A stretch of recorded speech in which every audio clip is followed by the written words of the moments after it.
nouveau quartier de Reims-Besanne vient faire le lien entre l'agglomération rémoise au nord et la ligne et la gare TGV qui sont au sud. C'est donc on peut le considérer à la fois comme une extension de la ville qui vient jusqu'à la gare ou un développement depuis la gare qui vient se coudre avec la ville.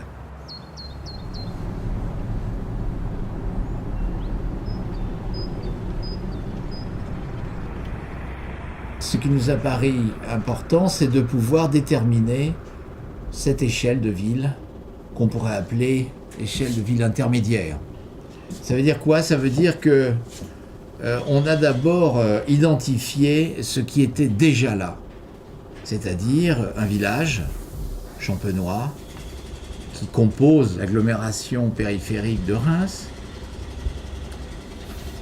un grand ensemble Croix-Rouge réalisé dans les années 70 qui complétait les politiques urbaines de Reims, et puis de l'appellation Champagne, c'est-à-dire en périphérie de la ville, jouxtant la ville, vous avez le vignoble, et donc le champagne, l'activité du champagne était déjà sur ce territoire. AREP est intervenu à plusieurs niveaux dans ce projet. Historiquement, d'abord en dessinant la gare, pôle d'échange, donc l'articulation de la gare avec les différents transports du site et de l'agglomération. Toujours dans la chronologie, deuxième mission importante qui est le dessin du quartier lui-même. AREP a été retenu par Reims Métropole pour dessiner ce nouveau quartier.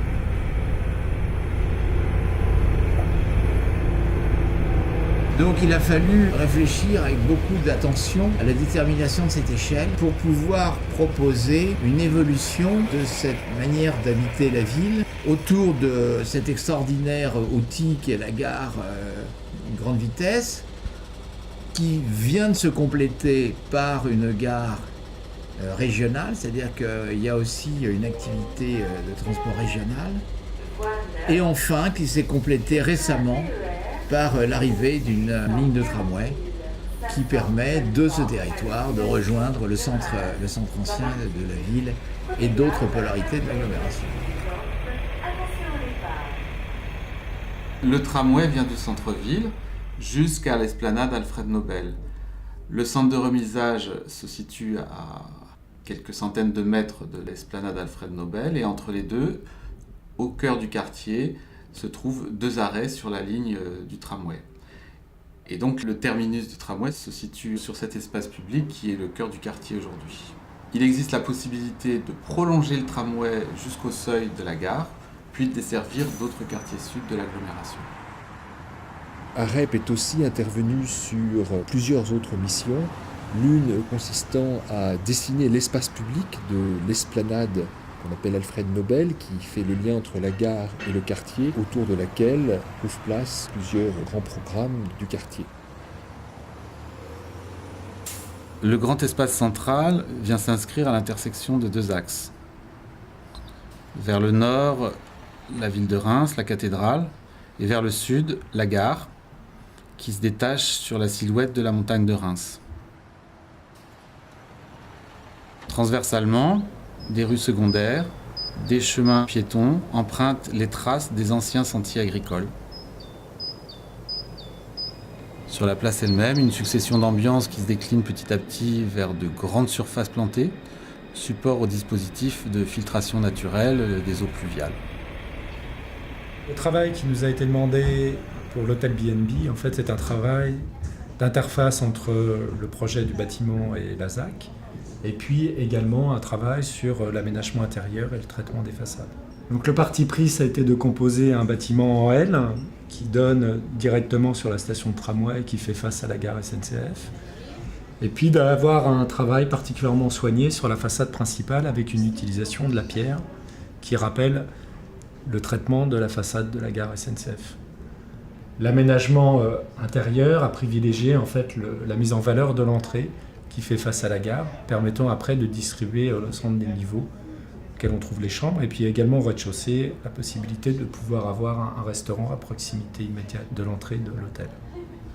Par ailleurs, on continue à travailler sur le site sur une nouvelle opération qui associe deux hôtels, un hôtel 2 étoiles et un hôtel 3 étoiles. En intervenant ainsi aux différentes échelles, AREP est amené à réfléchir et à proposer des solutions sur l'ensemble des questions qui se posent dans un processus d'aménagement. Habiter la métropole rémoise, c'est un sujet sensible pour les élus. Quel type d'habitation, pour qui, etc. Toutes ces questions se sont posées. Et les habitants du village de Besanne, qui sont très bien dans leur village, ont assez peur, et comme toujours, ont assez peur des nouveaux habitants, des nouveaux arrivants, comment on allait faire, etc. Donc on a décidé de ne pas imposer au territoire un plan masse, des orientations très très fortes, mais on a questionné le conseil municipal en organisant des visites et des balades urbaines avec les habitants, en leur montrant l'ambition de ce territoire, en leur disant demain la clinique c'est chez vous, donc demain c'est un équipement de santé important, le golf c'est un équipement important, c'est pas un équipement en dehors du village, c'est un équipement qui fait partie de l'urbanité du village. Donc on a installé des visites et sur la base de ces visites on a installé petit à petit des parcours qui vont devenir, qu'on a appelé les promenades de Besanne, et qui vont devenir des parcours santé, des parcours nature, des parcours en vélo. Et petit à petit, les gens de Besanne qui avaient l'habitude de fonctionner à l'intérieur de leur village vont découvrir que finalement ils ont un grand territoire dont ils peuvent s'approprier et qui est le leur. Aujourd'hui, en continuité du bord ouest de la place, l'espace public va se continuer pour établir la liaison avec le centre historique du village de Besanne. L'esplanade donc, est réalisée ici, et donc cet espace public continue, prolongé parfois en verger sur la partie ouest de cette avenue, et qui va également faire la liaison avec la façade en fait, de quartier d'habitat qui va s'implanter dans la liaison entre le village de Besanne et la gare qui est ici. Donc toute cette articulation d'espace public qu'on voit esquissée ici fait l'objet des réflexions dans les ateliers de workshop avec le maire de Besanne et Reims Métropole. Ensuite, sur l'idée de comment on habite le territoire, on aurait pu, de manière classique finalement, se retrouver avec des opérateurs, chacun qui sur leur parcelle, de manière fragmentée en fait, aurait proposé des projets.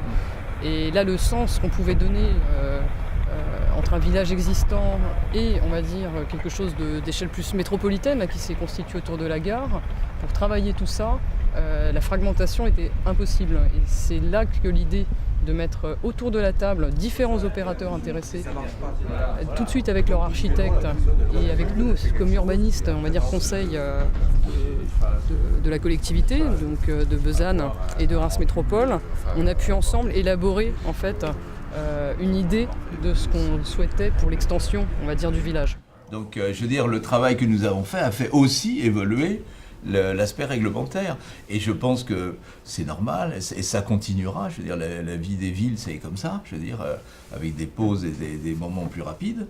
Cela consiste à réfléchir collectivement pour continuer la composition urbaine à l'occasion des projets d'habitat qui vont venir prendre place dans tout ce secteur. Dans un premier temps, un dessin cohérent des espaces publics qui valorise la qualité des espaces collectifs et des espaces partagés, et réfléchi et étudié entre les équipes. Puis ensuite, il y a des périmètres à l'intérieur de ce grand lot.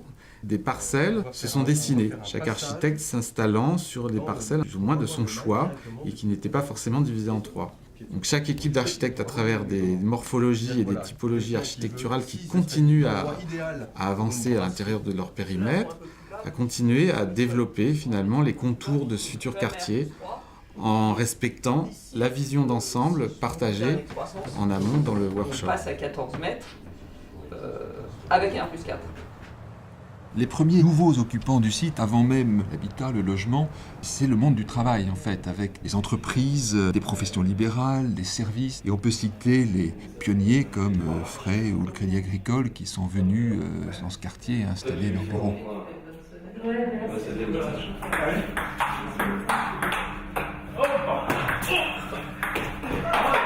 Ces activités du monde du travail sont répartis dans l'ensemble du quartier, le long de ses rues, sur les places, ou parfois regroupés dans ce qu'on pourrait appeler des pôles de vie. On pense à cet artisan boulanger qui rassemble à l'heure du déjeuner une grande partie des occupants du nouveau quartier.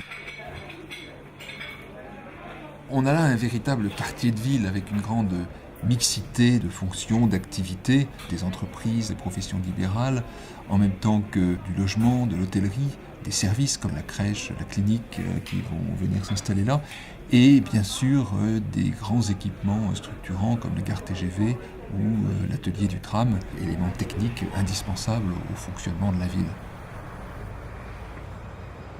Mais Besançon, c'est aussi 20 hectares d'activités artisanales qui se sont implantés dans les années 70 en abord du village et qui aujourd'hui demandent à profiter des services et des atouts de ce grand projet de ville de l'agglomération de Reims et de Besançon.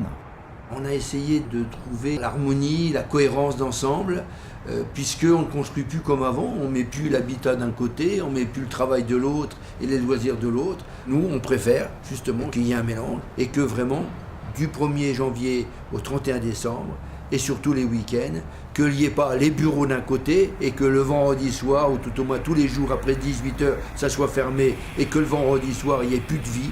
Non, il faut absolument qu'il y ait une cohérence d'ensemble, qu'il y ait une vie d'ensemble, qu'il y ait des échanges, que ça soit vraiment un creusot de communication. Les élus, et particulièrement le maire de Besançon, Jean-Pierre Bellefy, ont souhaité développer une politique d'art urbain dans ce nouveau quartier, avec une commande publique. Ce sont notamment les œuvres monumentales en bois de Christian Lapie qui prennent place sur l'esplanade Nobel, mais aussi avec une commande privée.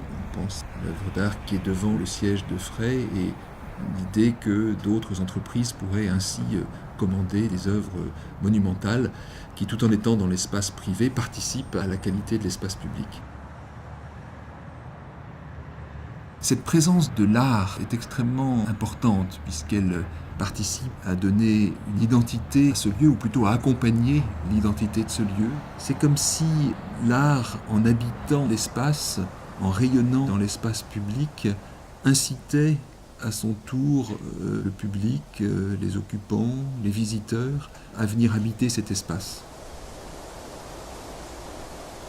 Cette trace, c'est la trace qui restera entre la ville du XXe siècle, la gare, trace pour les mobilités, pour le piéton, pour le vélo, pour le grand paysage. Cet axe-là, il a été fixé, comment dirais-je, comme une trace des mobilités nouvelles dans le territoire de Reims. Et le fait que la nature soit au cœur de cette entrée dans Reims Métropole.